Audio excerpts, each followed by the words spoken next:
आज आमचं special day असल्यामुळे चला मस्तपैकी कुठेतरी बाहेर जाऊन सेलिब्रेशन करूया म्हटलं। आता जग कुठेही जाऊ दे, पण आम्ही मात्र घरचा चहा पिल्याशिवाय बाहेर पडत नाही। तुमच्या बाबतीत पण असं आहे का? नक्की सांगा। चला असो, चहा होतो तोपर्यंत एकीकडे बेड आवरून घेतला आणि गप्पा मारत नेल पॉलिश ही लावून घेतली। त्यानंतर मेकअप करायला घेतला। मेकअप तर आधीच करून घेतला आहे मी, फक्त इयरिंग्स, बिंदी आणि ड्रेस चेंज करून घ्यायचा बाकी होता माझा। ओव्हरऑल पूर्ण तयारी झाली आहे माझी। चला, स्पेशल डे म्हणजे नेमकं आहे तरी काय तुम्हाला सांगतेच मी, पण इथे कन्फ्युज होते कोणते इयरिंग्स घालायचे। तर घर शिफ्टिंग मुळे पूर्ण सामान भरून ठेवले, कोणती वस्तू कुठे ठेवली काही दिसत नव्हतं। त्यानंतर आमचे ऋषी सर मस्तपैकी रेडी होऊन आले होते।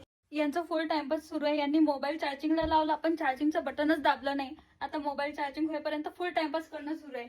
आज आहे आमची अॅनिव्हर्सरी। चला तर आम्ही आमच्या डेस्टिनेशनला जाण्यासाठी निघालो आणि जाताना आम्हाला गावाकडचे रोड आणि घाट लागणार होते। तिकडे केक मिळणार की नाही असं होतं आमचं, म्हणून मग जाताना केक सुद्धा सोबत घेऊन गेलो होतो। आम्ही कुठे चाललो हे नेक्स्ट व्हिडिओ मध्ये तुम्हाला दिसणारच आहे, म्हणून व्हिडिओला सबस्क्राईब आणि लाईक नक्की करा। बाय।